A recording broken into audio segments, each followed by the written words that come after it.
Yo, people, lateness is greatness. You already know what time it is. Welcome back into the building. All you can eat Chelsea coming right back at you again. And listen, the hair is starting to grow back. You know what I mean? Like I said, you ain't got much longer to enjoy this. I've even got a hat. I don't know where the hat's gone. I don't know. I need to show the boys. Hold on. I need to show you guys my new hat. Hold on a second.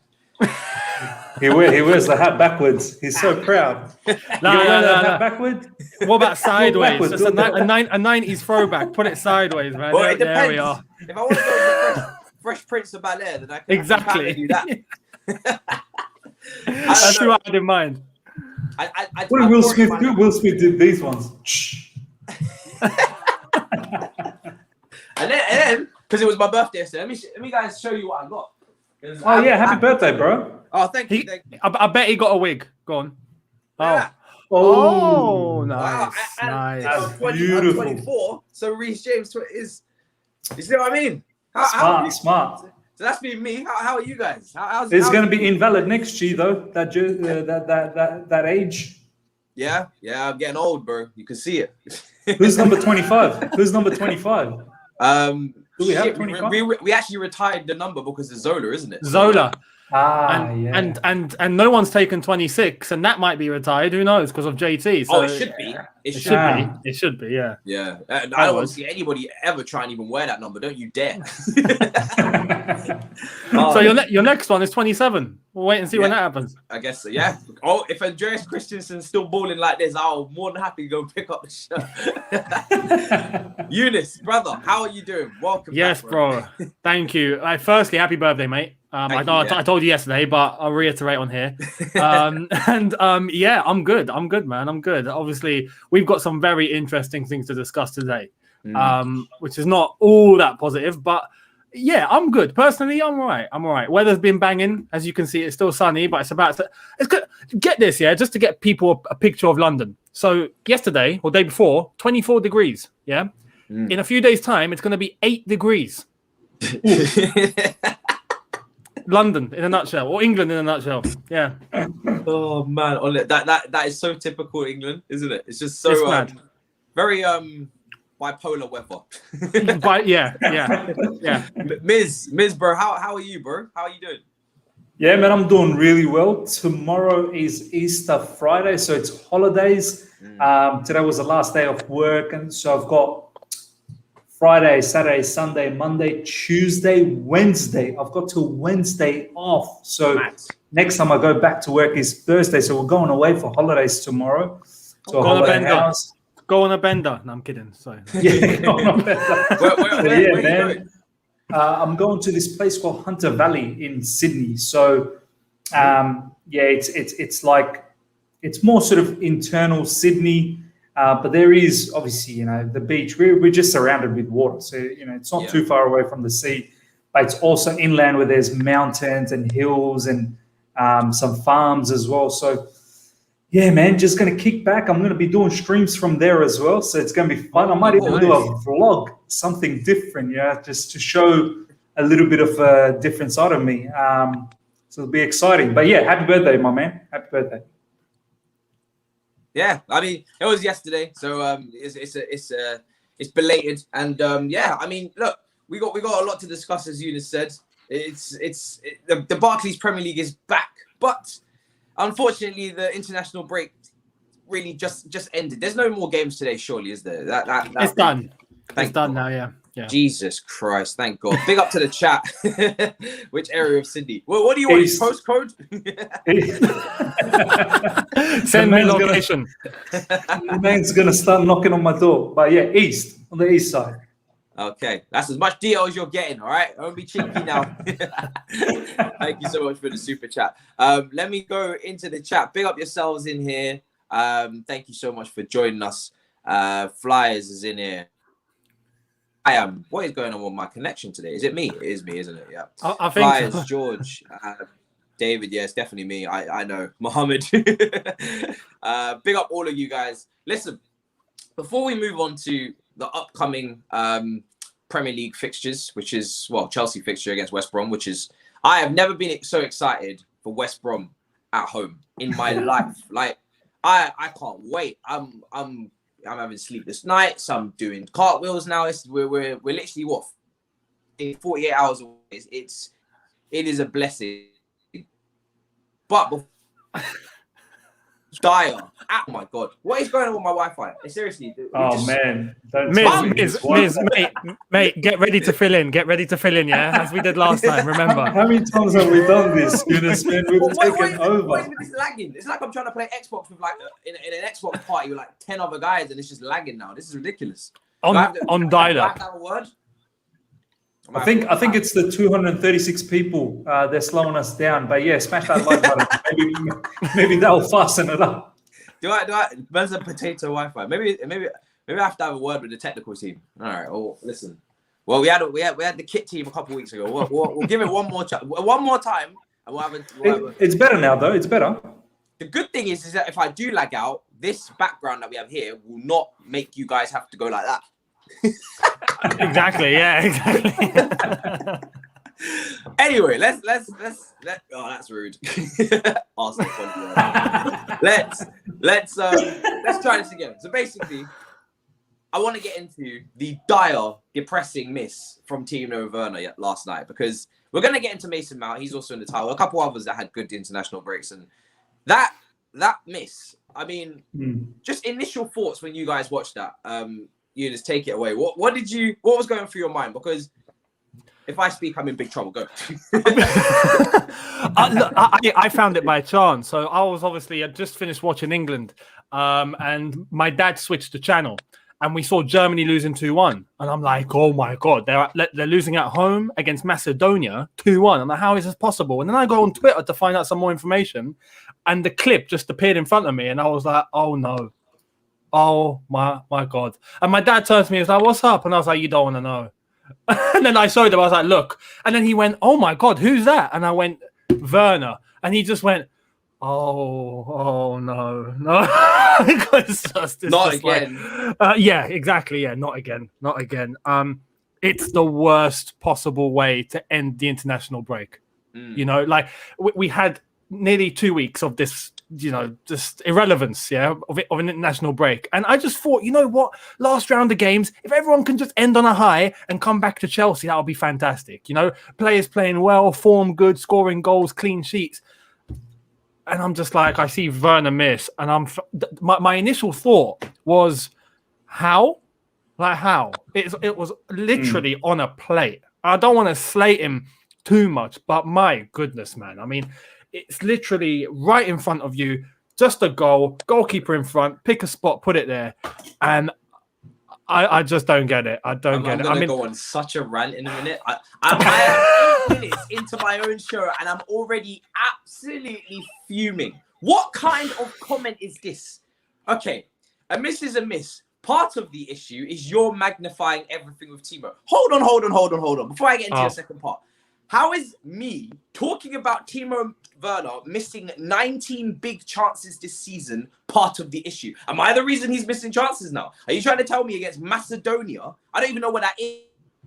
Where is somewhere in Europe? Macedonia. You're trying to tell me the reason he missed that. Look, my Wi-Fi's cutting out because I'm about to do a madness. Is that really? Does that make any sense? So because I talk about his misses, I'm videoing this. Do you know what's mad? Yeah. Do you know what's mad? There's no balance whatsoever on this brother.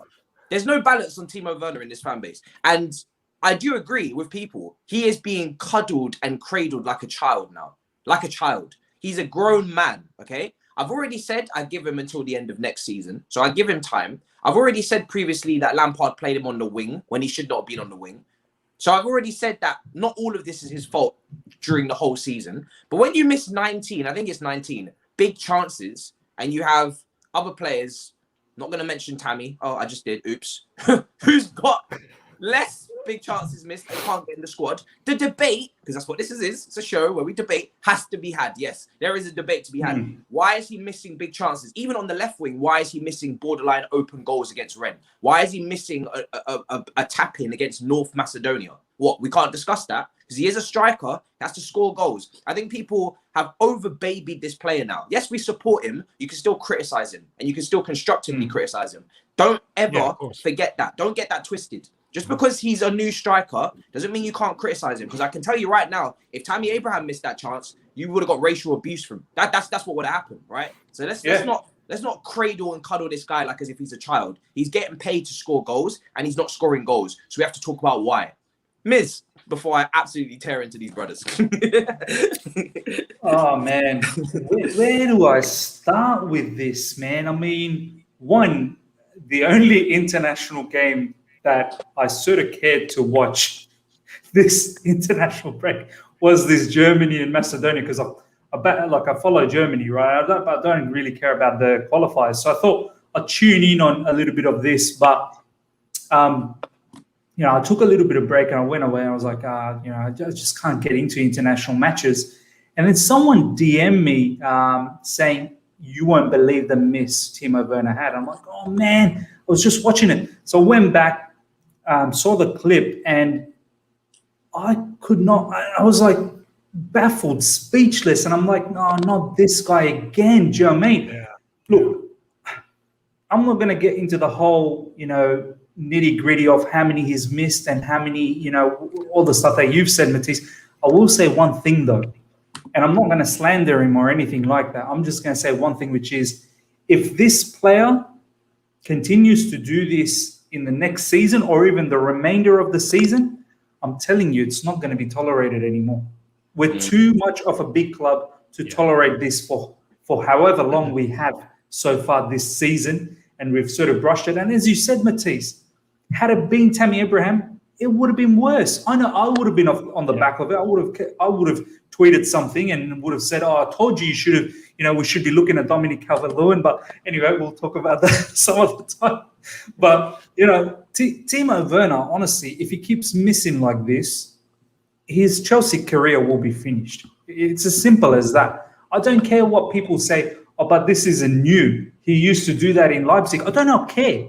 I don't care what he did at Leipzig. I don't care if he needed to be fair, even at Leipzig, I think he had similar missed big chances that he's having here, but he scored the goals at Leipzig. So maybe at Leipzig he's getting more chances, which I wouldn't be surprised, because the high line is in Germany. You're getting to run in behind, which is his strength, and you're getting more chances. So even if you have the same missed big chances you're having this season, and I've always said top strikers get missed big chances, so it's not a big issue, but they have to score as well, but Matisse, we can't keep saying this. Like, I'm fed up with that excuse for Timo Werner. Like, I don't want to say this about him next season. Oh, but you know what? We're back in Leipzig. He was getting a lot of chances, but he scored. Look, no. Work on it. Off season, maybe now it's a bit difficult, but off season, I feel like, boys, what the real issue is, and I've tweeted this, right? I think he rushes.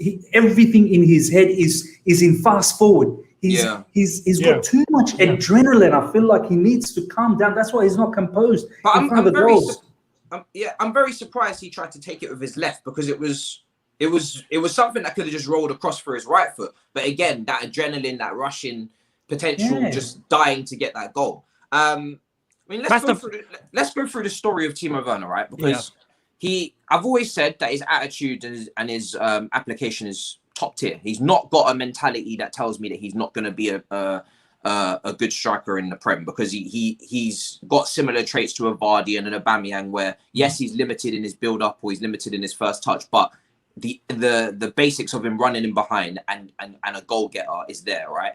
The only thing that, if we go from the beginning, it was very much about he's not.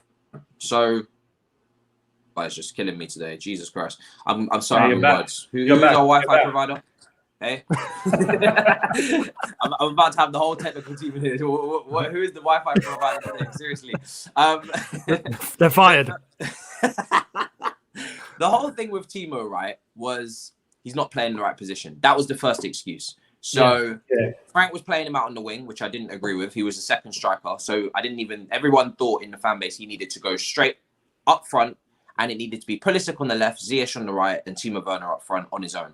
That was the initial consensus of the fan base. Timo needs to play up front, and he needs to play up front on his own.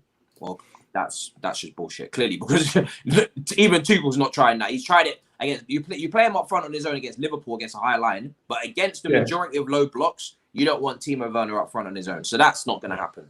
He's now playing for Chelsea in his strongest position. A lot of people will say, okay, this was for Germany, not for Chelsea. Well, he hasn't been scoring for Chelsea, and now he didn't score for Germany, and it was a big miss. So it's kind of related. And no shit, when he comes back to Chelsea, he's probably still going to struggle to score. You know, I did say when Tuchel came, it's becoming a thing now. Let me see if I can change this. 1 second.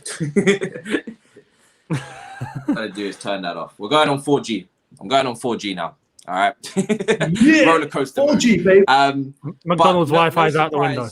When Tuchel came in, he wasn't going to just start firing goals. I said that. He wasn't going to just start smashing in goals immediately. And now, oh, Lord have mercy. Lord have mercy. They're really killing me today. Should we go and speak to the technical team? Will we go on? If you have to, you have to. Do you know what I mean? Like, it's what the people want, some understanding. All right. Fuck it. Done. Well, the Next time. Here we go. We're going to go through Matisse's place again. I love this. Vlog time. Oh, my God. It is ridiculously bad. You know what, though? I was watching Vibe with Vibe, Rio Ferdinand's channel. Man, that, I'll tell you what, if you guys haven't subscribed, here's a quick plug for Rio Ferdinand, like he needs a plug. Subscribe, honestly. He's got some amazing content. But he had, in his last one, where they were talking about Scholes, Lampard, and Gerrard, some of the guys over there had mad Wi-Fi issues as well. And I was like, oh, man, Rio must be burning. So, yeah, I could understand. Because, it's Wi-Fi issues are the worst, man. Do you ever get that in your streams, Younes? Huh? Do you ever get that in your watch-alongs and stuff, like Wi-Fi issues? No, I mean, it might be the odd, just really quick kind of glitch, but then it comes back. The glitch. Yeah, the glitch. No, but that was my camera. That wasn't even Wi-Fi. But that scared the crap out of me when that happened. It just happened. Like you'd be speaking, and then the glitch, and then you'd be like, "Whoa, I'm woke now." We're taking over. It's time again. All you can eat Chelsea has been taken over. We are the captains now. So, he's back. Here we go. Much like Timo Werner, I will come good eventually. But yeah, where was I? Jesus Christ, man. These brothers are You're talking about Timo. If it goes again, I'm replacing myself with Dammy fam. This is long. Imagine that'll be the first time that's ever happened on this show where the host gets replaced. But I was just saying, when it comes to Timo, it was always that he needs to go up front. Pulisic on the left, Ziyech on the right, Timo up front on his own. That didn't happen. Now he's playing in his preferred position under Tuchel, and he's not scoring goals for club or country, so it's clearly related. And it was never going to be a thing where Tuchel comes in and he just immediately starts banging in goals.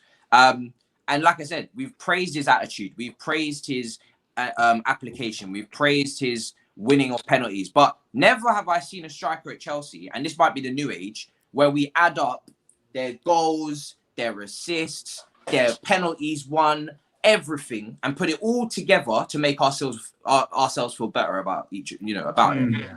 Because last goal contributions and all right. So I find it alarming when you have to put everything together, penalties won, haircuts shaved, everything together, how many fades, all together to make yourselves feel good about the season. Let's be real. He's not having a good season. That's one thing I want to make very clear, all right? He's putting in the graft. He's had good games. He's had good moments, but he is not having a good season because some of those goals are penalties and some of those assists are coming at the end of games against Newcastle at home where he's actually been quite poor. Sorry, Newcastle away, where he actually hasn't had the greatest game, but he's managed to get a goal contribution at the end of the game. So he's not having the greatest season. So let's stop the cuddling, yeah? He can improve. He needs to improve, but he's not having the greatest season because... And I keep saying this, and I have to do it because, like I said, this is the players that he's fighting for in this position. So you have to make these comparisons. Tammy, first season, how many goals? 15 non-penalty goals in the league? In the league. Not goal contributions, not goals and assists. 15 non-penalty goals in just the league, not all competitions, and not assists and not penalties won. I'm just putting it into perspective. So like I said, as I keep saying, everybody needs to be treated a bit equally now in this striker position. And I've always said, if Timo's playing well, he should be playing. If he's not playing well, then potentially take him out. Because the people will say, well, listen, we don't play as well without Timo. There's a lot of players. Ziyech, if we don't play with him at full flow, sometimes we don't look good. I think it's a silly argument to make when you've got so many 10s. You've got Pulisic, who could be at the top of his game. Ziyech is playing a little bit better now. You're not going to have to play Werner if those two are playing well. So it's something to look at in terms of who starts. But what do you guys make of that West Brom lineup? Would you have him in? I mean, look, here's the thing with Timo Werner. If he plays against West Brom, if he scores, this is all forgotten. Yeah, as far as I'm concerned, like it's what happened in midweek. Obviously, it's for Germany, it's not for Chelsea. But if he scores against West Brom, I think we can just put that away and just not mention it again. But if he doesn't, I mean, what my worry with Timo now is, you saw the reaction of after he'd missed, and he just went down near enough on his knees, and he's just like, flipping hell, what have I missed? You could just read it on his face. He was distraught with himself, and what makes it worse, it was 1-1. So immediately after that, Macedonia got the winner. He could have won the game for Germany, and he knows that. So I bet he didn't sleep last night. My worry is that this is going to affect him mentally, because we already knew that he overthinks. He had a confidence issue. It looked like he was on the right path and starting to get back onto, good territory again.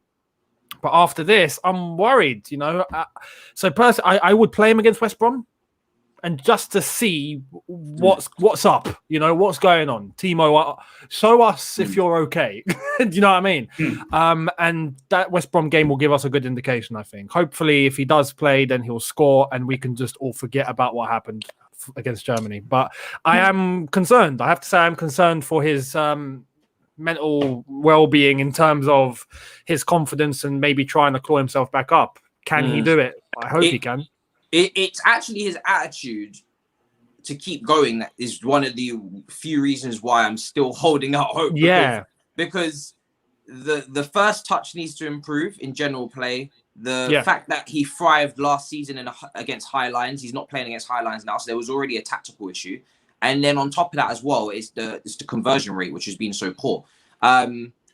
Here's the thing. I just want to add a few things. I just want to add a couple of things to that whole Timo Werner thing.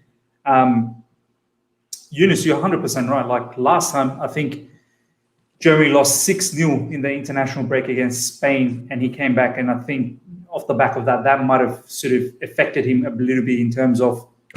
Some people said Morata gave him the juju. He's not even wearing number 9. That overwhelming loss kind of affected. Obviously, this one will have a heavy impact. I hope he gets over, and I hope Tuchel, has the conversation and tries to sort of get him back. And just like you, I would like to see him against West Brom, just because to give him that opportunity to just get over it. Do you know what I mean? Like, get over it. Hope you bag yourself a goal. I do want to add a few things. Look, 100% he hasn't had the best season, but I think he's been utilized in a way where he has been effective in games like Liverpool recently when we played them. He's been very effective. Atletico Madrid's second leg, he was very, very effective in order to get that assist for Ziyech.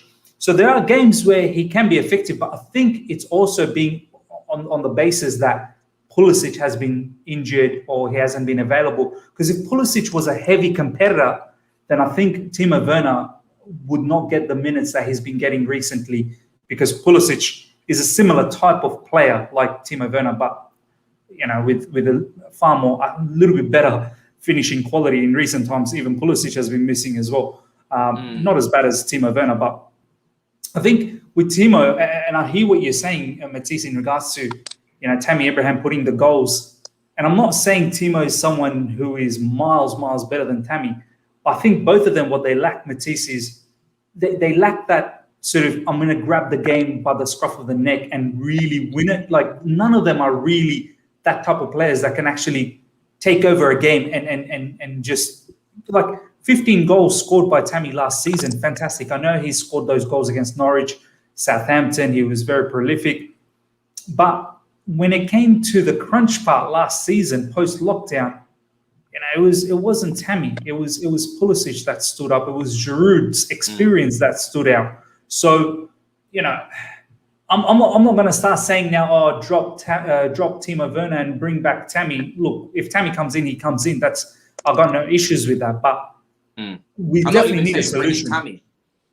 Yeah, I'm not even saying bring in Tammy because I think Kai Havertz up there.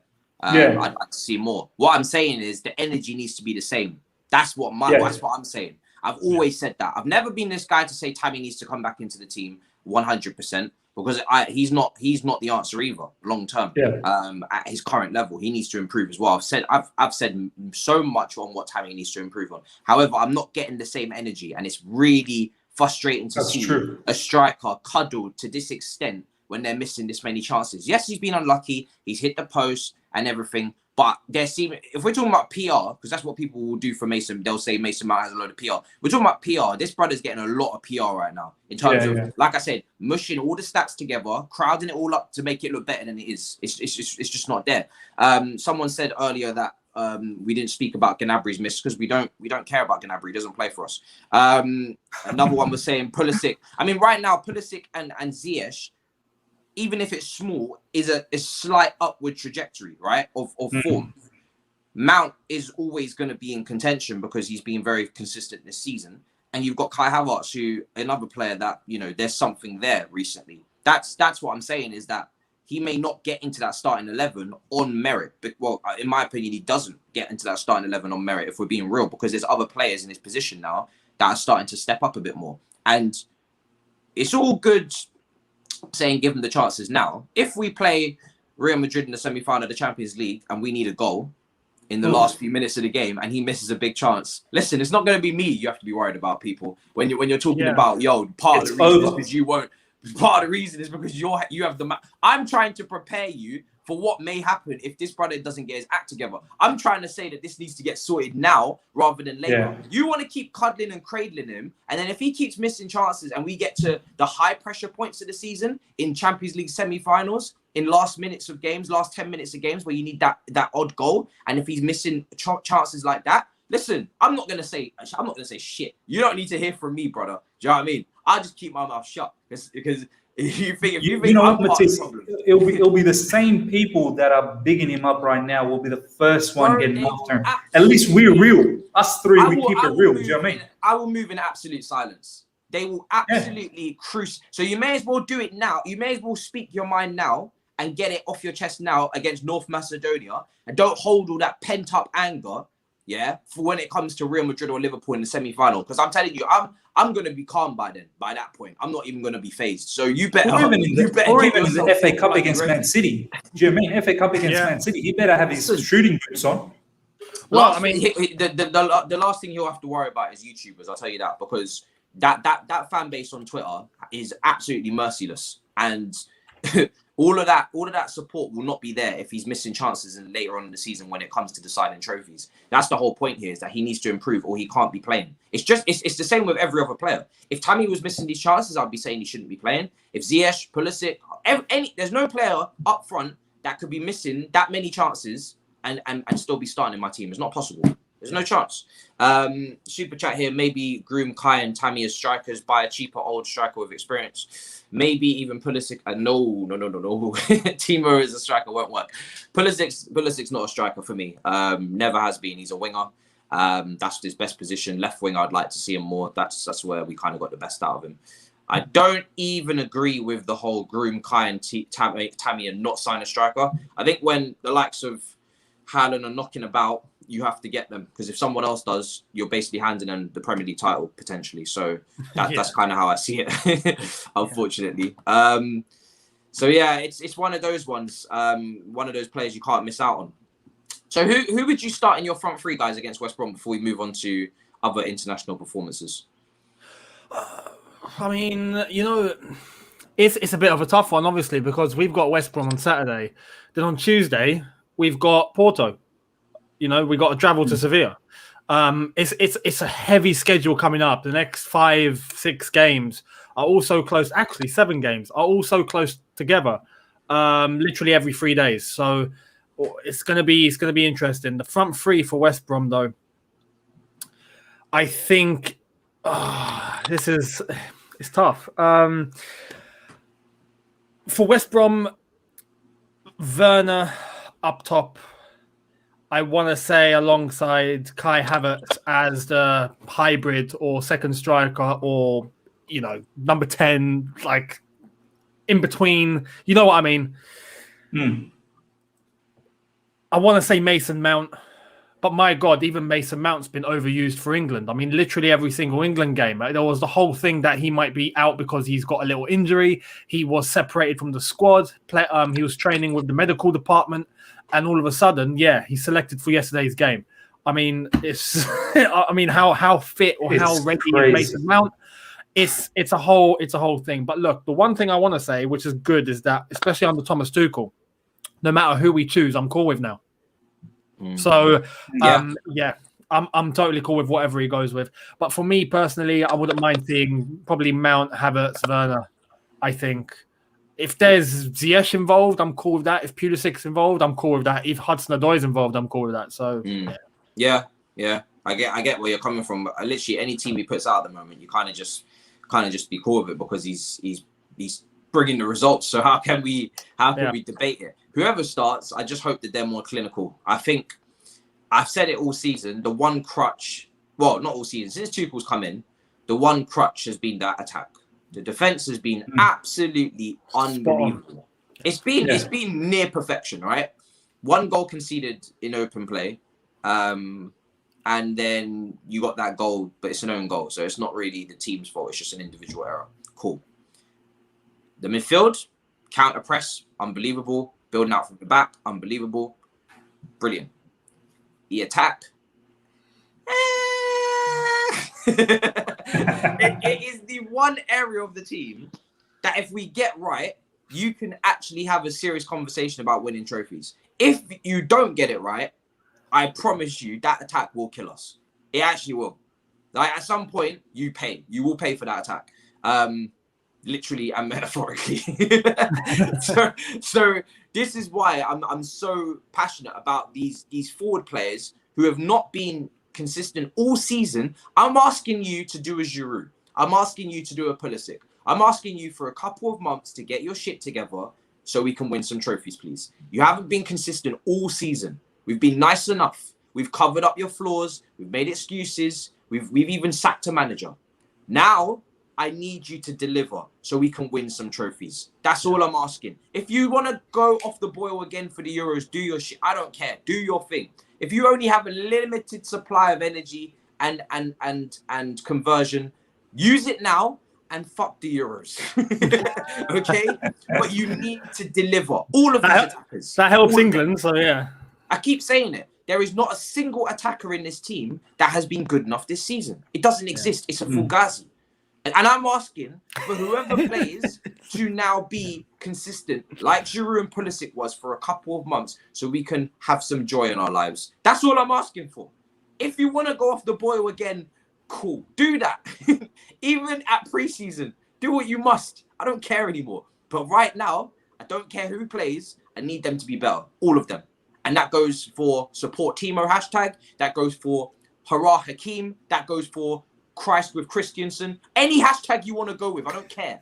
It's the same rule apply for everybody. I don't care who your favorite is, who you're repping on Avis. It's the same shit for everybody. I need goals, and I'm not gonna stop preaching it until I get them. Big up Miz on Twitter for the CFC pluggy kits. What's that about, bro? I'm not really sure about the CFC pluggy kits, but yeah. All right. Maybe it's a different Miz. The only thing worse than Werner right now is the new kit. I'm not agreeing with that because the kit is. Let's talk about the new kit before we move on to Mason Mount. That kit is absolutely atrocious. What do you guys make of that? That is actually disgusting. Like there is no room for improvement with that kit. They have to just bin it. It's disgusting. Bro, I done a whole video on it yesterday. I said what I had to say about it, bruv. It's ridiculous. It's absolutely shocking. In the bin. As you said, I just don't understand what the concept of thinking was when they were deciding to make this kit. I mean, I even said, you see the design that they have with like the zigzag, and then it stops. Like, actually, the zigzag for the front goes like 3/4 of the way, and then you get racing flag. Yeah. And then like on the back, you get 3/4 of the way racing flag, and then you get like zigzag.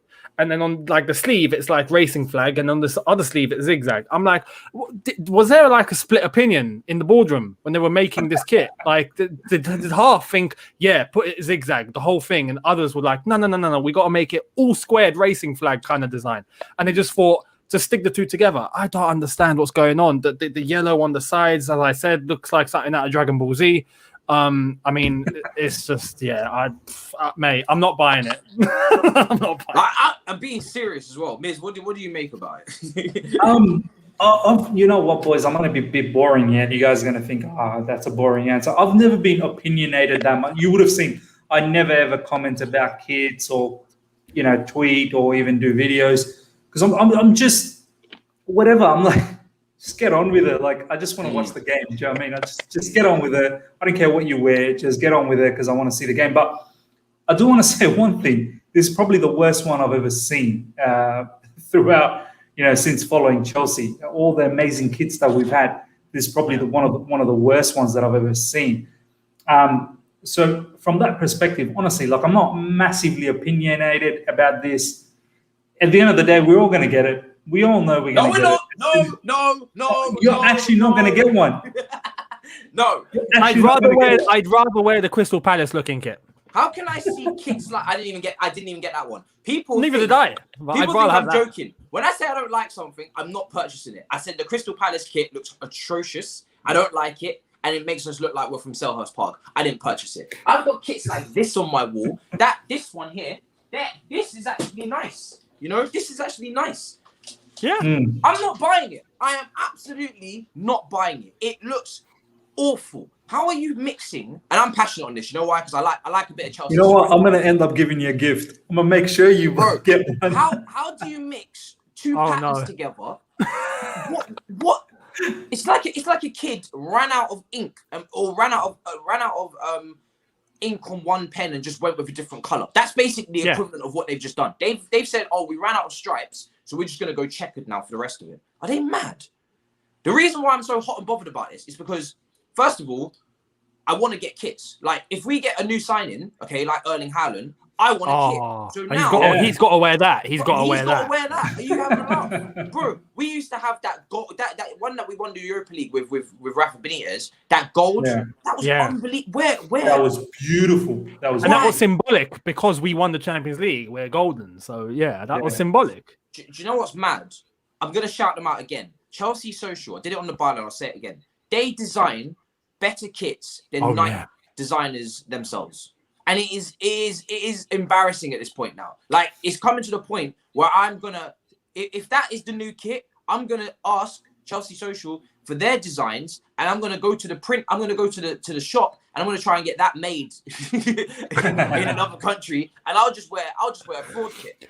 He's gonna go to Stamford Bridge with a Chelsea Social kit, and everyone's gonna be like, "Ooh, did you get that from the mega store? Is that in the shop? Yeah, like." I'll just get that made. Honestly, I don't care if it's fake. I just want to look good. God help us if we win something in that, because then it's actually going to become iconic. Oh, Jesus Christ. Do they ever come out and do a video on like what their thought process was when they designed? Do they ever do that kind of stuff? Or they should have to do press conferences and interviews like every other bastard in this industry. I mean, do you know what's crazy? I want to know, do Chelsea have a say in it? You know, or is it just all down to Nike? Nike make the design. Here's your kit because we got a contract. Is that how it works? Because I think that some say that you have to have certain colors. The badge, the logo's got to be there. But I think the rest is up to them. Whatever the rest is all up to Nike. That's what I'm thinking. But I honestly, Nike, it's Nike. Yeah, I mean, or to some Nike, but they are one of the biggest brands in the world. Did they honestly? I honestly want to know the conversation that was had after the final prototype, the final design, and they all just went, oh yeah, this is it. We've nailed it. They should all be fired. I want to know who they were. Like, bring them forward, please. I want to have a conversation. It's mad. Yeah, because you know what, Younes, there would have been a group that would have agreed that this is the one we're going to lock in. Exactly. You know, had it been just one person, you'd be like, who is this one person? It's probably a group that designed it, presented it, and someone then approved it. You'll be like, yes, exactly. This is the one. Why am I'm wearing Nike? Get it off. Nike boycott, everyone. Nike boycott. Adidas only. I'm actually boycotting.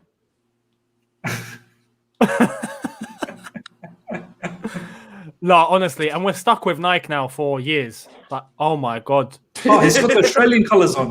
Oh, Jamaica. All right, cool. I was about to say. I thought that was Norwich. I thought that was Norwich. For a second, we thought it was Boindia or Boindia, whatever, however you want to pronounce that guy's name. When I first saw you, Matisse, I was like, man, that's Australian colours, green and gold. But just to finalise on this, right? They made that England kit. You know the blue one. Yeah. How did that come from the same company? That kit looks lovely. Love it. It looks beautiful. I don't know what material that is. It looks really nice. And then they go and give us that. It's like they're just, if there's a conveyor belt of designers, they're just giving us the shittest one. Like the one at the back of the room, in the cloakroom. Yeah, I want to know. I want to know, because obviously what happens is you realize when it's Nike or Adidas or Umbro or Puma, whoever, you realize that any team that has that same supplier has the same design. Yeah, you see, like our kits end up matching like flipping, all others. When we had Adidas, Germany looked like our kit. I mean, they all look the same. Yeah. I want to know, was the design on our kit just for us, or are all the other Nike teams going to have the same thing? They better, because if that was exclusively for us, I swear we better raid the Nike building. If there's an Arsenal fan or Spurs fan that's head of Nike on making these design decisions, I bet they just thought, let's try and mock Chelsea here. Let's take the mick, because I guarantee, man, they're better. There's more Premier League teams with Nike sponsors, right? Like, so they better have similar designs, because it's a good point. It's a good point. Like, they should have similar designs. Do you know what I find so interesting as well is that they could have experimented on the third kit, but they chose the home. Why? Exactly. Why did you choose what we're going to be wearing the majority of the time to play with? Why not choose the third? If you want to get creative and you want to have a little crayon moment with your colouring book and just start going like that, do it on the third kit. Because I don't have to buy the third kit. We don't even have to wear the third kit. But to do it on the home is just embarrassing. But anyway, we'll move on. Someone who did have a very different international break was Mason Mount. He seemed to be enjoying himself. Now, I don't want to dampen the parade or the party, but the only game I'm taking seriously is the Poland one. All right. I'm being real. I agree. Lewandowski wasn't there either, so I'm not sure how serious he can even take it. But like, Poland have professional footballers. That's my point here. Is that they have professional footballers that play in leagues that I recognize. San Francisco, San Andreas. No, I'm not. I'm sorry. I know you created, I think, 8 big chances or something in the first half, equaling or above Xavi. I'm sorry. I'm not saying it doesn't count. Of course it does. Great stuff. I'm very proud. Don't care. Don't care. You're literally playing against conference level team. Many started saying he's as good as Xavi. Yeah, no.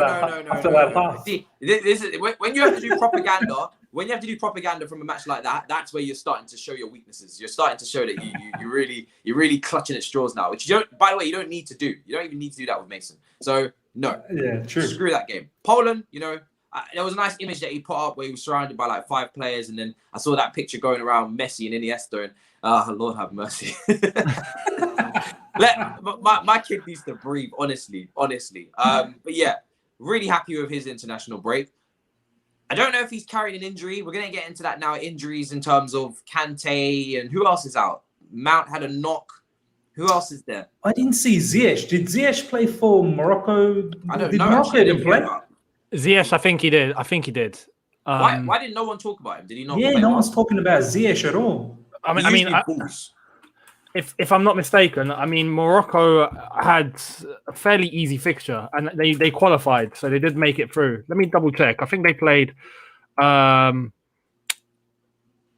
Yes, they played against Mauritania and Burundi, and they beat Burundi and they've qualified. So I don't know. I really don't know. So Ziyech probably didn't even play that much, or did he even play? Or because normally a lot of people would tweet about that. Yeah, well, usually Ziyech does very well for Morocco. Puts up those kind of stats Mason would, I guess. And everyone's tweeting about it. So I was a bit surprised not to see, not to hear his name. So I guess it must have been a quiet day at the office, I guess. But yeah, Kai Havertz, one of the games I saw Gnabry getting greedy, Sané getting greedy, didn't want to lay him off for some good shots. It is what it is. Rudiger, did he play against Macedonia? He did, didn't he? He did. Yeah, I think he did. Yeah. He nearly made a blunder. I saw that towards the end of the game. He nearly cost them the third goal. So yeah, much like John Stones. I mean, flipping hell, what was that about? Oh Lord, have mercy! I'm so glad that wasn't Chilwell. You know that one's Chilwell was one of those players that I'm just like, listen, you're just starting to play well now, right? You've had a good game for England. Great, no errors, and thank God he got through. He was good. Everything was calm. We moved so quickly into the next game. Because I've been saying, as much as I like a battle and whatnot, I need Chilwell to prove that he's a starter in this team. When you pay that money, I need to see it. He's been better recently. It's so important, isn't it, that players like Rudiger, and I hope people understand this, when they're not beside Thiago Silva or Christensen in the back three, they're a different Rudiger when it comes they're to human. back. They're definitely human. Do you know what I mean? Yeah, I keep saying I think Christensen, Rudiger, they're all benefiting from the system, 100%, and they're all benefiting from Tuchel. So they're not world class. I'm not going to start saying they're world class now. Christensen's not world class. Rudiger's not world class. All these guys that were. I was saying we should sell. Then I'm not going to suddenly start saying they're world class. They're playing world class. They're playing at a world class level. I think the managers brought them up massively. Massively. I think I just hope he becomes the most important person at Chelsea. I've said it before. I think if the manager's the most important person, that is how you build a team. For the long term. Too many times at Chelsea, the manager's not been the most important person. The manager's been the backup dancer.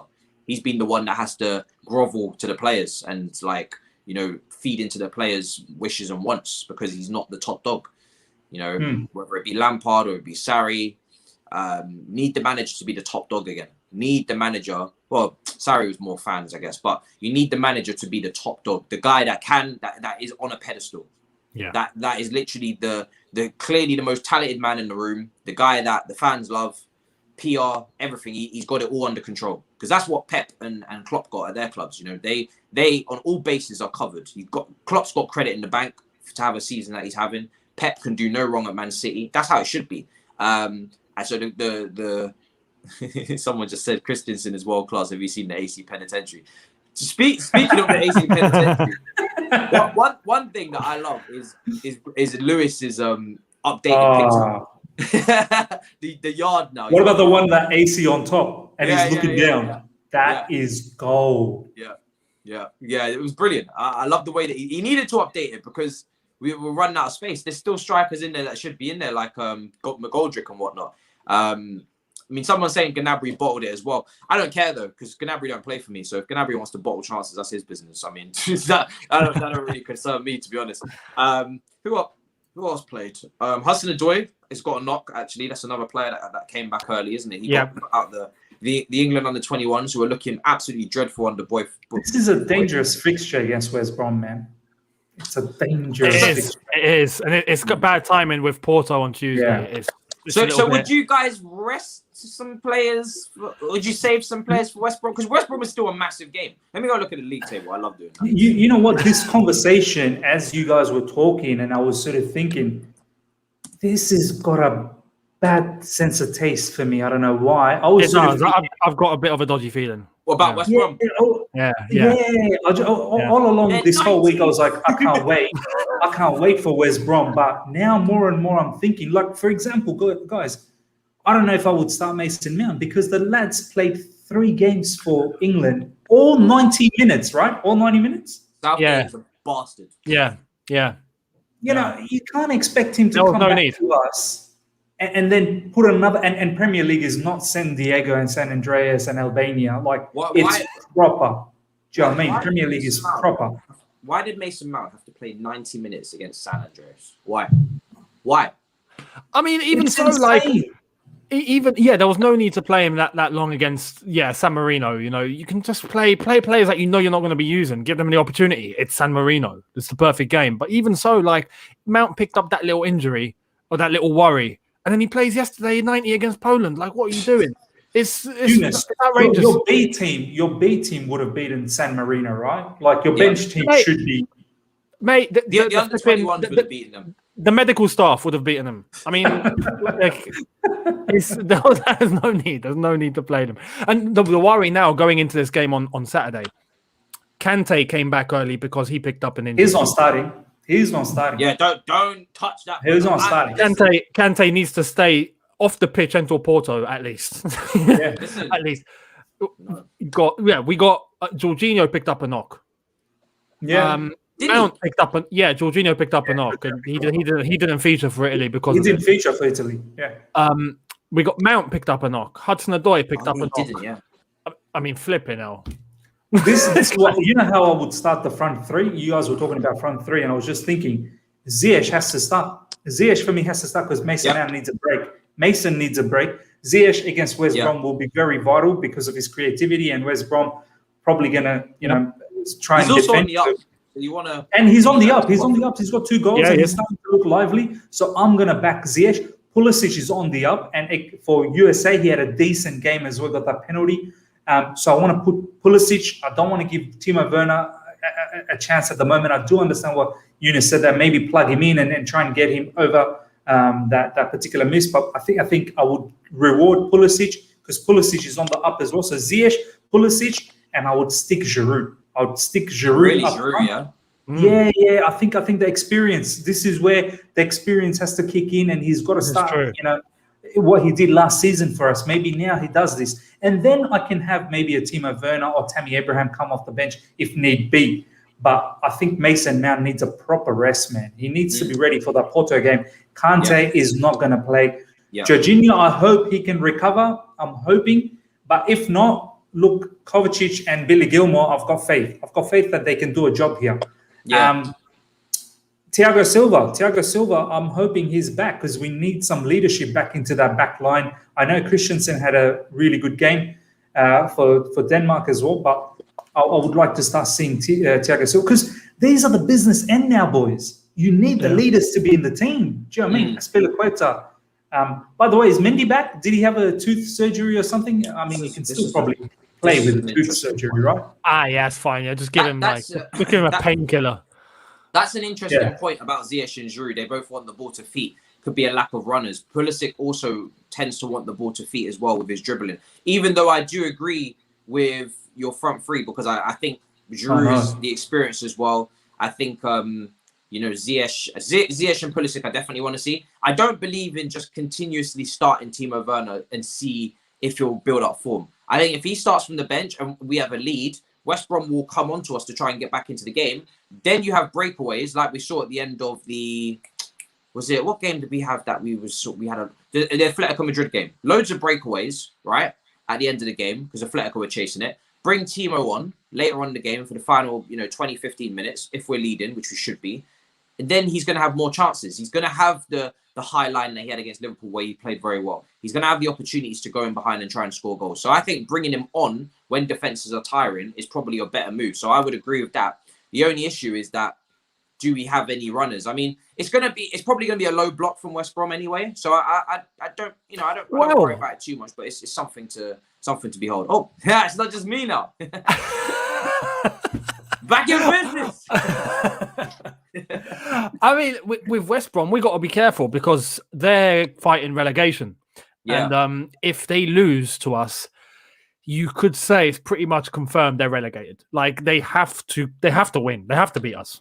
But they're 10 points behind 17th, with only 9 games remaining. they have to get a result against Chelsea to even think of possibly surviving. So it's not going to be easy. It's not going to be easy against West Brom for sure. I think I would give Kai the nudge over Giroud just because I do want to see Kai up front and I do like his pace to run in behind. He does have the pace to run in behind as well. He was good for Germany as well. Yeah. Kai and he can header the ball as well. So a low block. Yeah. It's not like as if he can't do what Giroud does. Maybe not at that level, but he can still contribute. So I think I would go Ziyech, Pulisic, and Kai for that pace. We do need that pace. But if he starts Giroud, I wouldn't have a problem. I mean, like I said, if he starts anyone, I wouldn't really have a problem with it. But it's just something to think about in terms of some pace up front. I mean, we're in that situation now where we are in the crunch time, bro. Like this is a huge game. You know, this is it. The league table doesn't lie. We're going to speak about a certain West Brom player who can't play, but has been given some great quotes in the media recently as well, from a Chelsea perspective. But we are 2 points above West Ham. Same game. Yeah. Everybody played the same games now. We're 2 points ahead of West Ham. We're 5 points off of Leicester. So, and West Ham play Leicester. Oh, really? No, sorry. West Ham play Wolves and then they play Leicester. And then they play Leicester. Yeah. We need to. Do you know what? Yeah, we're 6 points off United. We need to start trying to claw that back. Absolutely. We really do. You know, I'm not really comfortable in this fourth position with with everybody in their Champions League and Liverpool's in it. Man City's in it. I mean, Man City will be fine, but Liverpool's still in it. Arsenal in Europa League. I'm not sure. I can't remember how it all works, but I'd wanna try and secure top 3 if possible. So I'm not really a big fan of this fourth spot if we can help it. Certain, Gallagher. Let's talk about Gallagher because he can't play, so that's gonna be a big miss for West Brom. But apparently, I mean, Tuchel's been and his staff have been speaking quite highly of Conor Gallagher recently. And out of all of the midfielders, out of him, Barkley and Loftus-Cheek, he seems like the most likely to come back into that squad next season and potentially play a role, which is interesting. Obviously, player that plays a high intensity, similar to Mason Mount. His tackles and interceptions are always very good as well. He does have a goal in him as well. Whether he can get in the squad, I don't know next season. But out of what I would say to people watching is, out of him, Loftus-Cheek and Barkley, you probably put your hat on Connor because Barkley's not even playing for Villa anymore. And Loftus-Cheek not being consistent enough at Fulham. I mean, Miz, what about that defense? Are you saying that you'd put Thiago Silva back into this team? Yeah, man. I mean, look, Christensen, once again, he's played in the international games as well. So that travel and all of that, maybe it's time to just... People need to understand something. Christensen's been amazing. I get that. But Silva needs to be back into this team. Do you know what I mean? Like, at the end of the day, Christensen was doing a bit of a, backup job for Thiago Silva, and he's been fantastic. And we've said it, this conversation needs to happen. What happens with Christensen? But I think you cannot keep benching. If Thiago Silva is 100% fit, which I think he is now, he has to be back. You need that know-how. You need that experience. What do you do with Christensen? Do you stick him where Rudiger is? Well, how do you drop Rudiger? Rudiger has been brilliant. Do you stick him where Azpilicueta is? Azpilicueta is the captain. So I'm sorry, I don't make the rules here. Do you know what I mean? Silva comes back. And if you guys are going to be bold enough to say, no, Silva's got to win back his position. No, he doesn't. It's Thiago Silva. It's Thiago Silva. He makes the position. Do you know what I mean? So... Look, man, I feel sorry for Andres Christensen, but Thiago Silva has to be back. I feel sorry for Thomas Tuchel. Yeah, me too. Yeah, exactly. I really don't know how he's going to manage that, but I am looking forward to seeing him. I mean, whatever he does, I'm going to support it because the defense has been perfect, so there is no form-wise and merit-wise, there is no reason to change it. But it is Thiago Silva, so at some point you think that he gets back into the team. But I don't know who can come out. So yeah, it really is one of those ones where I don't really mind what he does. It's up to him to manage that situation, but it's going to be difficult. Can Christensen play alongside Kovacic? With Jorginho gone and Kante gone. Yeah. Apparently he can. Apparently he's played a DM. There's something about him that just don't sit right with. It don't sit right with me. I don't know I can't pinpoint it, but it just doesn't feel right. It's like when we put Zuma. It's like not they're nothing alike, but it's like when Zuma was playing there under Mourinho in that. Was it Conte or Mourinho that played him at DM? Yeah, I think it was Conte. I think. Yeah, I think it was Conte. Semi-final. I think it was Conte. David Luiz Yeah. played under Mourinho there once, but Conte Yeah. played Zuma there. Yeah. Yeah. Because you know why I've said this. He's very good with the ball. He'll be deep. So Kovacic has the freedom to just be running a havoc. You'll have Thiago Silva and Christensen. They're very good with the ball, and they'll try and find that pass through the middle. I'm just saying because obviously if Jorginho is not fit, Kante definitely shouldn't be risked. So do you throw in Billy Gilmore? The matches are going to get, these are high intensity, high pressure matches now. Every game is big. I know people are going to say, but it's West Brom. We should be big. No, it's the Premier League, mate. They're fighting relegation as well. It's going to be fighting relegation. And Sam Allardyce, if he sees Billy Gilmore, he'll be licking his lips. I'm telling you, he'll be licking his lips. I don't know if he will though. With Billy, I don't know. I've just got a lot of confidence in Billy in a fixture that isn't the pinnacle. So as long as it's not against Porto, yes, this is a pressure game, but it's not Porto knockout stages of the Champions League. I think Billy can hold his own in a game like this. I wouldn't be too worried. And the thing is with Billy is he doesn't really make individual errors that are glaring. And he's very good on the ball. So I don't think he's something to pinpoint as a weakness. More say. I wouldn't mind seeing him. I just think it's a lack of experience that he has that could be a potential issue. I mean, West Brom are where they're currently 10 points off safety. They kind of have to win. They have to win. Yeah, they have to win. They have to win. They have to win. If anything, realistically, I don't even know if they can even get out of that mess. But they've only had 3 wins all season. They've had less wins than Sheffield United, who are bottom. But they are 10 points off Newcastle. So it's only. I'd give it a couple of weeks before it's game over for them, I think.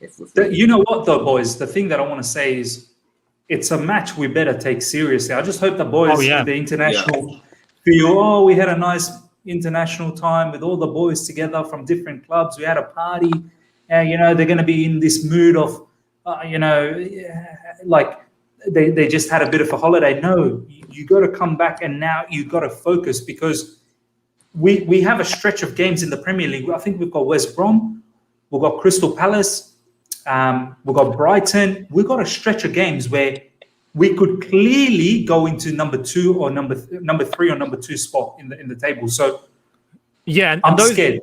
Those games we have to win before it gets serious, even in the Premier League, because after those games you mentioned, we got West Ham, and we've got we've got Fulham, but we've got City, we've got Arsenal, we got Leicester, we got Villa, and that's how we end the season. So if we even make it past Porto, add a semi-final into the mix of playing against City, Arsenal, Leicester in the Premier League. I mean, it is going to be. If we can get through that, we can get through anything realistically. So, this is a big 3 points against West Brom. Honestly, it is. It's a big 3 points. We need it. So we can kickstart again. Yeah, you know what I mean? Because even though, and I'm going to get to Fabrizio's tweet. Don't worry, people. I've seen it. I've seen it. Yeah. Even though we are on form, it's nothing mad. It's just if we're going to be really, if we're going to track people's lives, this is something we would do. Even though we're on form, it feels like we're starting again because of that break. It's been 2 weeks now. Kind of feels like you're putting the reset button on it. Like we're not carrying our form over into the next game. It's been 2 weeks now, so it feels like we are starting again. So it is absolutely massive that we win this game. I'm going to take a look at our fixtures just to go while I do that. Fabrizio, basically what's happening with Barcelona. Yeah. So at the moment, Mino Raiola is in Barcelona as we speak. I guess speaking to Dortmund representatives about Haaland's future. So nothing mad. I mean, that's what you'd expect. He's literally. I thought Barcelona was bankrupt. Or they didn't have money. No, he's in Barcelona. Not talking with Barcelona, the club. They've just chosen Barcelona as the meeting spot. Well, the tweet says that Barca are involved. They're interested. Yeah, that's what I'm reading. They're interested. Yeah. So hold on. So hold on. Let me see this. So is in Barcelona right now. True and 100% confirmed the sport. He's landed today after meeting with Dortmund in the last few days to talk about Haaland's future. The race is open with many clubs involved. Barca can't afford him though. I mean, you'd think, but they're involved. I don't really, to be honest, if I'm being real, I'm not worried about Barcelona. I think the only three teams that I think that can seriously take him, they might be having a conversation about it because of course it's Haaland. But I think the only three teams that can remember Messi, that's still not sorted. Has he signed a new contract yet? He hasn't. Yeah. So, but they've got the president that he wanted, and it's the old president that was there when Messi was signing. So he's happy.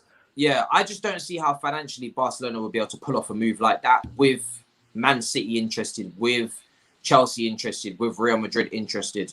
I don't see how Barcelona, especially when we've seen Barcelona in the last few years, the way they have been signing players, they've been linked with players that I've never would have thought would have been their level just because they don't have the money. When you do a deal like Arthur and Pjanic, I'm no longer worried about you from a financial standpoint in a pandemic. So I think the chances of them going to Barcelona are very slim, personally. But there was something I was going to say on Mino Raiola.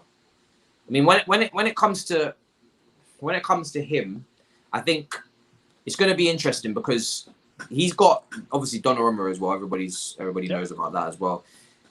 It's going to be interesting to see if Chelsea how they deal with him because, like I said, it's not just when you sign the player; it's the new contract. Every time you want to renew a contract, he's involved. So I think someone said April 4. maybe Fabrizio Romano. Maybe. I'd be surprised if blue tick Fabrizio Romano is on an April Fool's thing because literally as soon as he tweets Sky Sports, he could have. If it's an April Fool, he could have done better than that. I mean, if it's an April Fool's, I don't know. Sky Sports are gonna. On April 4, he could have gone, okay, Haaland has decided his next club. I think if he was going to do it April Fool's, he would have made it a bit more.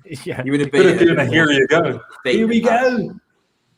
Yeah, I think if he was going to do April Fool's, he would have made it a bit more bait than that. Yeah. But I don't expect Haaland to go to Real Madrid. I'm just saying they're also interested as well. We usually, I had Gab Marcotti on the other day, which is what I wanted to bring up.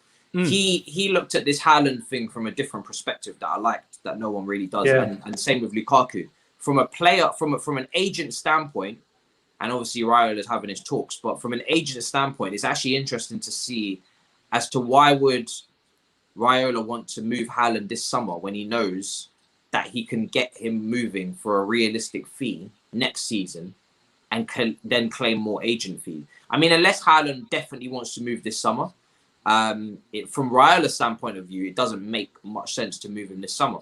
Of course, then when you add in Dortmund would, if they're going to get the max amount of money for him, they'd want to move him this summer because that's the player where there's literally a release clause there next summer for him, where Sancho is not. So it's an interesting one. Also, what happens. By the way, Gab Marcotti, that Gab Marcotti interview was. That was so good. That was so good. I loved how he got amped up about Jorginho and Kovacic. Oh yeah, that was brilliant. The way he talked about Jorginho and how he fits. But the whole thing about Haaland and how he was talking about Haaland and he was talking about Lukaku from a player standpoint, from a agent standpoint.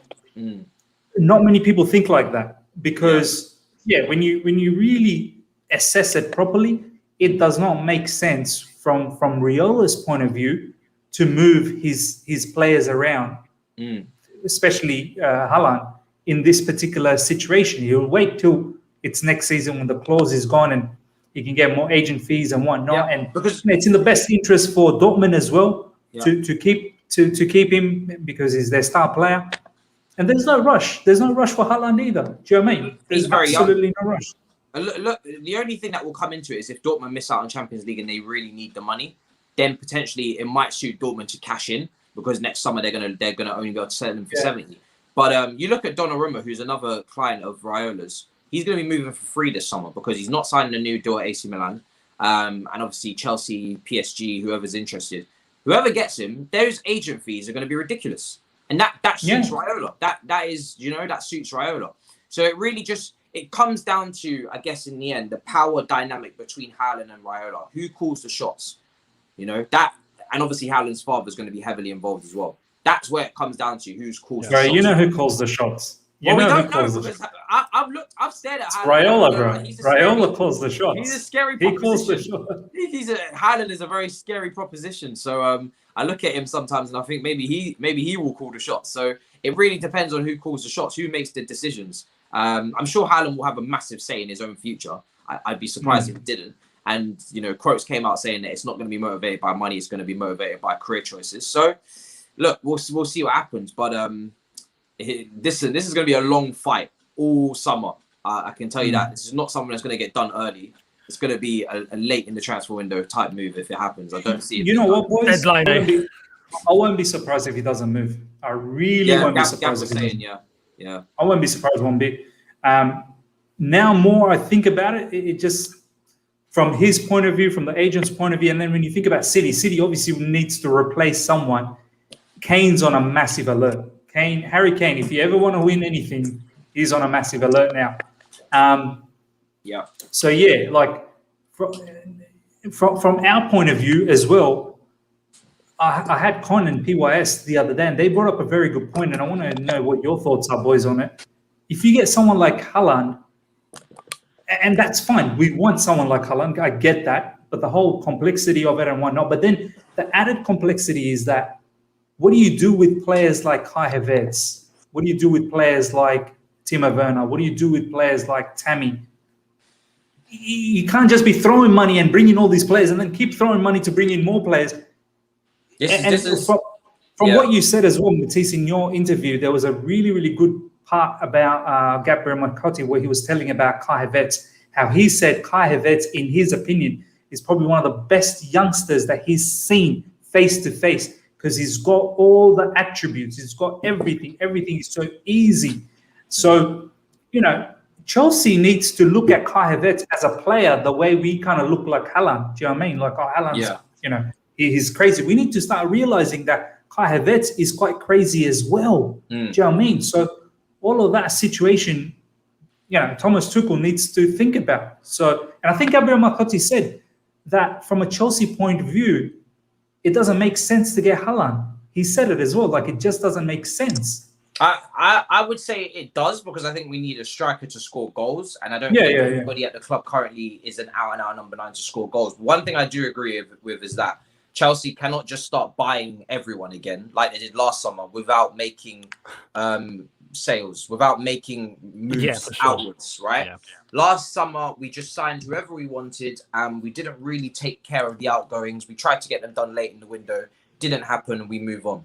This summer, that can't happen. You can't go into a season with 4 strikers. You can't go into a season with 6 midfielders. Gallagher's going to come back. Ampadu going to come back. Mark Gahey's going to come back. So many players are going to come back from loan. You have to deal with all of those guys coming in as well. Chelsea will have to decide where Tammy's going before they bring in Haaland. Chelsea will have to decide if Jorginho's leaving, if they go for Declan Rice. Chelsea will have to decide so many things going out before they do the ins, because not because they need money, but because they need to clear the squad. It's too big. They have to, and when you factor in all the players coming back from loan, it's even bigger. So that's where the issue lies. So that's why I say Haaland is going to be a deal that takes place very late in the window if it does happen. That's where the disadvantage that we do have over Man City, because Aguero is leaving, and he's leaving 100% at the end. So they're clean. So they know they need to get a striker, and they can get it done early if they really want to splash. Everyone keeps saying Man City don't splash. Cool, but there's always a time to break the status quo. If they want to get Haaland, they have nobody to move on to get Haaland. They just have to get him. The only thing that helps us is that Giroud is running out of contract. So if you decide not to renew Giroud's contract, which I think would be kind of stupid not to, but that's a different conversation. And you get rid of Giroud, then I guess you can say, right, we've only got 2 strikers, 2 out and out. Well, I wouldn't even call Werner an out and out striker. I wouldn't call Kai Havertz an out and out striker. So I guess you could then legislate for going straight in for Haaland without moving anybody on. But with the way that Tammy's been going, not signing a new contract, I would then be very surprised if Chelsea got rid of Giroud, knowing how unsettled Tammy is. You could potentially lose both of them, and then you need 2 strikers. So it would be a lot. This super chat here, we are so sold on Haaland. We've seen this type of talent before, and their career doesn't always end well. Would get Lukaku over Haaland. My list is Haaland, Harry Kane, who's not going to happen, and then Lukaku. I think when you have a player of Haaland's age who's banging in the amount of goals he's banging in, and also it's not just it's not like Werner who's getting his goals in behind against high lines. Yes, Haaland is feasting on high lines in the Bundesliga, but you can see he can score a variety of goals. He can head the ball as well, you know. So you can see that even against a low block, you'll be able to get goals out of him. And he's obviously in the Champions League stage, he's ripping it up as well. I wouldn't be too worried about output from Haaland. I get your point because of the Bundesliga. The Bundesliga is starting to, you know, Batshuayi went over there and absolutely caked. And you know, that league. There's a magnifying glass on that league for strikers right now. But I wouldn't worry about Haaland. And again, as Gab said, no one said Lukaku wants to come here. I know we got that story with the video and Anderlecht and Love the Club. That was a long time ago. That was when he was 18 years old. It's very different times now. That was literally nearly a decade ago. So does Lukaku want to come back when he's got his dream manager Conte, who wanted him at Chelsea in the first place?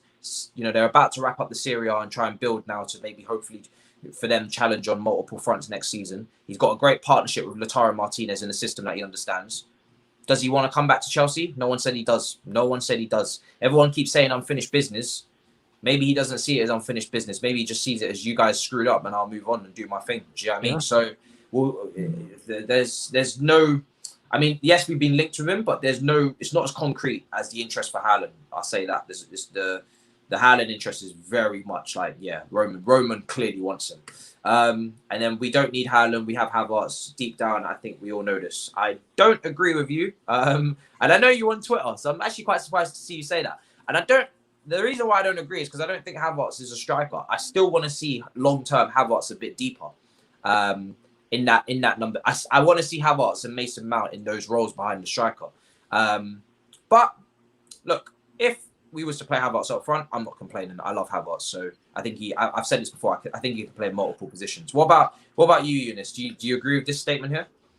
Not really. I mean, I don't doubt Havertz's ability at all, but he's just not an in and out striker, is he? We need an in and out striker that's going to be banging in goals. And the whole thing about the Bundesliga, I think people are looking more at the Bundesliga than Haaland's actual ability.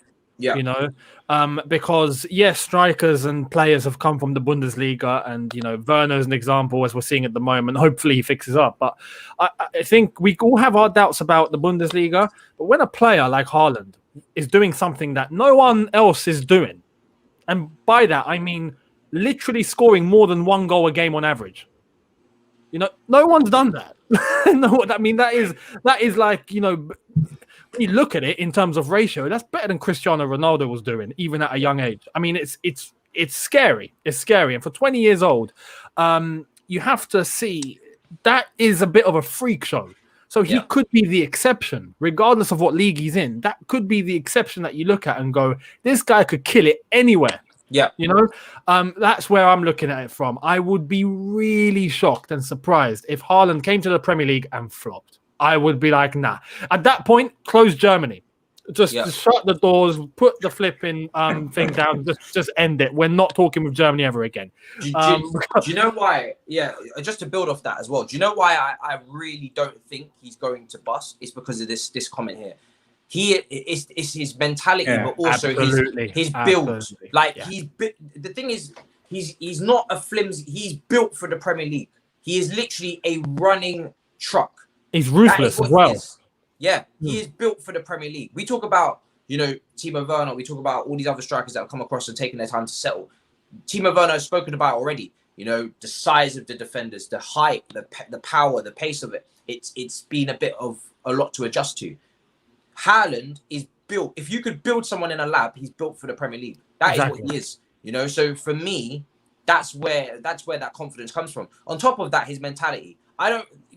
I praise Werner's mentality, but it's a bit different. I think Werner's more of a, I'm not saying Haaland's not a team player, but Werner's a team player where if he doesn't score, but he helps the team, good day's work for him. He'll be happy with it. He wants goals, but I don't feel like he lives off goals. I think if Haaland doesn't score goals, he might even shut down. The computer might shut down. Like it's that much of a necessity. He's got a killer instinct. Yeah. He has to, he absolutely has to score.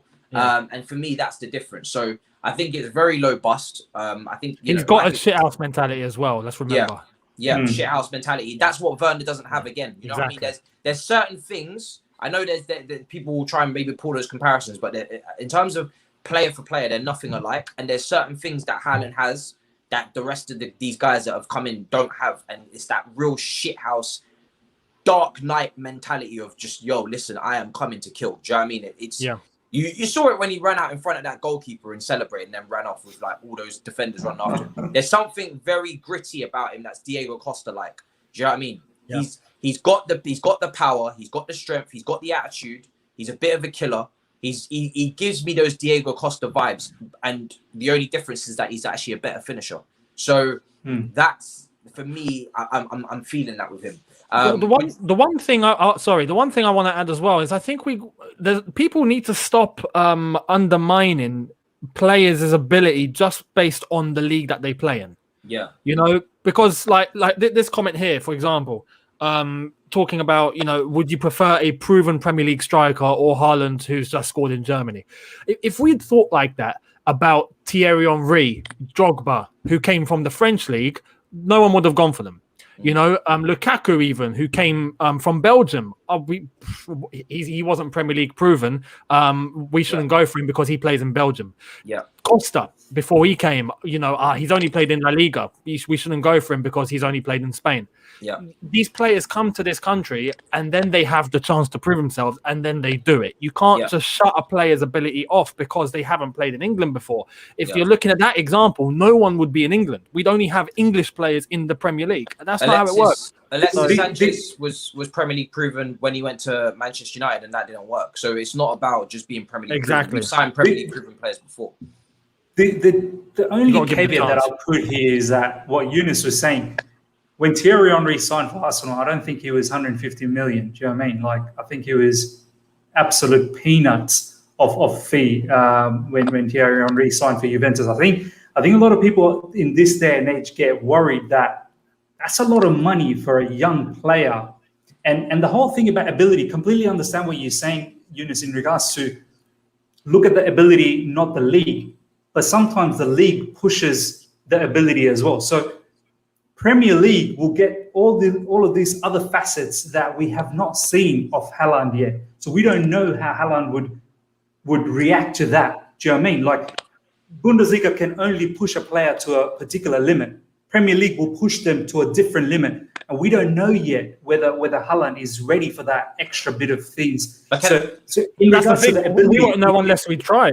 But can I add? Yeah, I get that. But that's where a lot of people are saying that that's a lot of money to play experiments. Do you know what I mean? Whereas Henry, when he came from Juventus to Arsenal, he cost nothing. I don't remember. I think he was nearly like nothing for Arsenal to take. So that was a less of a gamble for them to bring someone like Henry, and he flourished. Whereas in this case, if this brother has even a percentage of weakness in certain departments where the Premier League will push him more than the Bundesliga, fans will get on him. I think personally as well, when you deliver in the Champions League for Salzburg, you're not normal. And he's got 10 goals in 6 games in the Champions League this season. That's not normal. No. That, fuck Bundesliga for a second. That in itself is alarming, right? For a 20-year-old. Of course. To have 10 goals in, like, okay, Mbappe has not come outside of League 1. Are we going to say that Mbappe can't come to Chelsea because he's not Premier League proven, because he's only played in the French league? He played for Monaco, then he played for PSG now. He's never left France. Are we going to say that Mbappe is, even though he's a generational talent, is he not? Is there parts of his game that the Premier League might? With Mbappe, at least we've seen him for many years now. Yeah, we have. I'd say we've seen him for at least four seasons, and he's played in the World Cup as well. He's won the World Cup. Yeah, but my point would be is that when PSG signed him for all that money, they'd only seen him at Monaco. And yes, they're in the same league; it's an in-league transaction, but they're really signing him for the Champions League. That's true. That's why they signed Mbappe and Neymar. To spend that kind of money on someone to just score goals in League, you don't need to do that. You could bring in anyone for way cheaper. So the clear reason to buy Mbappe was to win the Champions League. If they had been worried about him just because of that Monaco stint, you wouldn't have the Mbappe today. If we wait for Haaland to have 3-4 years, we ain't going to get Haaland. So you have to, with every transfer, there's an element of risk. Fernando Torres was Premier League proven, but he just come off the back of a little injury. 50 million, we splashed it. A lot of people thought, well, it'll be fine. It's just an injury. Never saw the real Torres again. You know, there's been so many instances of signings where every signing is a risk. But I think the thing with Haaland is that when he's performing at the level that he's performing at, and he's very consistent in his whole career, you know, he's scored goals at Salzburg since, you know, I think he came on for his debut at Dortmund and just scored goals in the second half, coming on off the pitch immediately. Yeah, you can only take what you're given in evidence. There's loads of hypotheticals we can think about players not being able to do this and that, but you can only take what you're given. And I think the big difference that I'll finish up on is the conversion rate. It's not like Werner's conversion rate at Leipzig. His conversion rate is ridiculous. It's one of the highest in Europe. It's high 40s, edging that near 50%. You know what the crazy part is, Matisse? You know what the crazy part is? I mean, a lot of people would have known all of these conversion rates and whatnot. I'm just a bit baffled where how Liverpool went for Minamino and they didn't even think about Haaland where they were in the same team, which I don't know, did someone's stats sort of play up a little bit? Or what happened there? How come they did not see that was the player to get and not Minamino? No disrespect to Minamino, but I have absolutely no idea. That was do you know what I mean? Like that's a massive L from Liverpool. because he had the conversion rate back in the Salzburg times as well. Like he was cleaning up there too, and in the Champions League. So look, I completely understand. I'm just playing devil's advocate here in the sense that I understand why some people could doubt this. Having said that, he's an absolute monster. We've said it. Whoever gets him will be so much better off. But there is still a lot to prove. There is still a lot to prove. This matchup against Man City is going to be fantastic. For me, it's his finishing. It's his finishing that puts it over the edge for me. You look at how clinical he is and his finishing technique. Like Lukaku, technique is on point. Do you know what I mean? Very good finishers. When I see a striker like Jermaine Defoe of old, like Harry Kane now, when you can finish, and I'm talking you can actually finish, not that you're scoring goals. There's a difference between scoring goals and then being a good finisher. You can score loads of goals and still your finishing can be a little bit iffy. You know, Tammy scored loads of goals, but I would say his finishing can improve.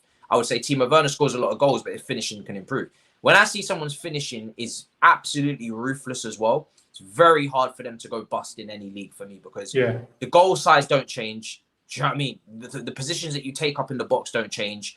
And for me, when you get those chances as well, you just have to take them. How many chances? You know, if our strikers had been clinical this season, they'd all have 20 goals. Do you know what I mean? It's just about you have to be clinical when you get your chances. So I think he'll do just fine, to be honest. But another point is so I think obviously Miz, you raised a good point in relation to money. Many people's doubts come because of the price tag. It's as simple as that. If Haaland, if we weren't talking in the 150, 200 million pound region, if we were talking, 50, 60 million like it used to be, people would be a little bit more cool with that. But inflation in football has gone so far up, it's skyrocketed so far, it's unbelievable. I think what we need to realize is football clubs now will not put that much money on the table if they can't afford it. We as fans really shouldn't be concerned that much with the money side of things because your club won't go in for a player if they can't put that money on the table in the first instance. So I think there needs to be that level of realization that there's been so much money injected into football over the last 20 years. When Zidane was bought for 45 million, and that was such a big deal, and we all remember that. Like, whoa, 45 million. Even Zidane said it was ridiculous. Zidane at the time was like, no players worth 45 million. For me, it's a stupid fee. But it is what it is. Now, 45 million, you're getting flipping the equivalent. You're getting Batshuayi. You're getting Batshuayi for 45 million now, but you're getting Neymar for 200 million plus. Like, inflation is just, it's gone through the roof. I think what we need to realize now is a club will come in with that money if it's not a problem for them. Yeah, it's as simple as that. And to finalize as well, I don't think it'll cost 150 million. I think clubs are very aware of that release clause next summer of 70, and there's no way Dortmund are getting double for him when in a year's time he can go for 70, because that's what every club every club going into that negotiation room will be saying, you cannot demand 150 million for your player when you are literally going to lose him for 70 next summer. So we can talk around the 90 to 100 million mark, but after that, many clubs will just be like, all right, I'll just wait for him then. Do you know what I mean? And I don't think it's going to be a bidding war where everybody just drives the price up, because there's not enough clubs to do that. Who's going after him? Chelsea, Man City. From a financial standpoint, Real Madrid are not paying 150 million. Barcelona are not paying 150 million. So it's literally just Chelsea and Man City. And like you said, if Harry Kane is available, and if he does say, right, it's time for me to move, that's 2 strikers, 2 clubs. It's very easy to say, right, okay, I'll just go somewhere else then. And Man City have never been that club to splash 100 million, let alone 150. So even though I think Man City would really want Haaland, I don't think they're just going to say, we'll go up to any price. There's always a cut-off point with Man City. They're run very well in terms of the way that they go after players now. They don't just splash on everyone. They are very selective with it. And they'll think to themselves that they can get someone else if they have to. And you know what, Matisse? I completely understand what Younes said, that inflation and how prices have been driven. But I feel like we are going to move into a phase where we're not going to see those insane prices anymore. We're not going to see clubs paying that insane money anymore, because it's ridiculous. Globally, there's a pandemic. You know, people are not getting to move around. Tourism is down. Stadiums are empty. You know, these clubs are not making that much money. I don't think we're going to see that insane level of money being thrown around on a particular player. I reckon a lot of the clubs have sort of come together, you know, in a sort of virtual way, and probably said to themselves, let's not do this crazy stuff anymore, like Neymar for 200 million and XYZ for, you know, 150 million. I think more or less players are going to be around that. Like the top players will be around that 80 to 100 million mark. I completely agree. You know, next season, Haaland, 75 million is the payout, the buyout clause. And then from there, some clubs will have a cutoff that, you know what, at 100 mil, that's it. That's the highest I'm going to go, and that's it. Yeah, 100%. I hope the pandemic has humbled the transfer fees, the transfer market somewhat, and the fees will become a little bit less imploded. Final few super chats before we wrap up. Tell Younes we need a double upload, please. Well, listen, Younes is a busy man. He's got a podcast now as well, so I don't know about that. Younes, can you deliver for popular TikToks? I mean, his double upload definitely won't be happening today. That's for sure. So sorry to burst the bubble. But if you do want extra content, obviously we done the podcast, the 3 of us. So that's available in its full entirety on my Patreon. But you can also check the YTF podcast clips channel, where you'll find some clips of all of us, and another one's coming out today. So if you do want a double upload, you'll technically get a clip later on that channel, and then my video on my main channel. So yeah, there is that. I done a couple of tier lists in the week because of international break. So yeah, there was a double upload, but with tomorrow there's the preview coming out. So yeah, I think double uploads for now is going to be put on the shelf. Yeah, honestly, check that out, guys. Yeah, like that thing that we did, us 3 in Younes's, I watched it the other day, and I thought that conversation was mad. It was really, really good. So check that out. Honestly, like getting on the act with Younes's Patreon and whatnot, and yeah, that was a good conversation. Yeah, it was a great one. The reason why I went bald is there, if some of you guys don't know yet. And yeah, this super chat, just to answer, of course, yeah, I go with Haaland over Lukaku. I think when someone's 20 years old, and they're generational, you have to pick them over Lukaku for me, even though I do rate Lukaku. Let me see. Yeah, we've already checked it. Not a problem. We already discussed that actually earlier on in the stream. So you'd have to go back to hear our thoughts on all of that. Yeah, that's it, guys. That's we're gonna wrap up. I've got to go on Ranks' show in 20 minutes as well. Make sure you guys smash the like button. There's 630 of you in here. Get down to 500 likes, man. Get down to 500. This time next week, we're going to be talking about Porto. So that's how things can change so quickly. We've gone from international break straight to the thick and fast of the Champions League, just like that. So I'm looking forward to that. Younes, bro, let them know where to find you. Any final thoughts? I mean, yeah, today was a lot of fun, lads. I mean, yeah, we're it's about to get serious. It's about to get serious now for Chelsea. This is it. It was the run of games that we were all looking at a distance after we'd beaten Atletico, and now it's here and we're about to get serious. So fingers crossed it all goes well.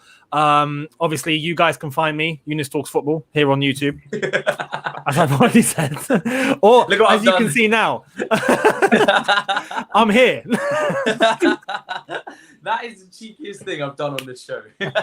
Just as he's about to point down, I changed it. That's still funny. Everyone's like subscribing to Matisse now. Yeah, Younes Talks Football right here. I'll do it for you. There you go. Thank you. Matisse, can you drag your screen to that way and then it'll flip, I think. If you just drag. I don't even. Can I? Hold on a second. I don't know if you drag it. I think I just have to add my. Oh, no. Oh. Jesus. There we are. Do it again. One more. This is just a mess. One more. There you go. Oh. It's not getting fixed. Oh, God, no. Anyways. Matisse will not be Matisse on here today. I know how to fix it. I'm just pissing about.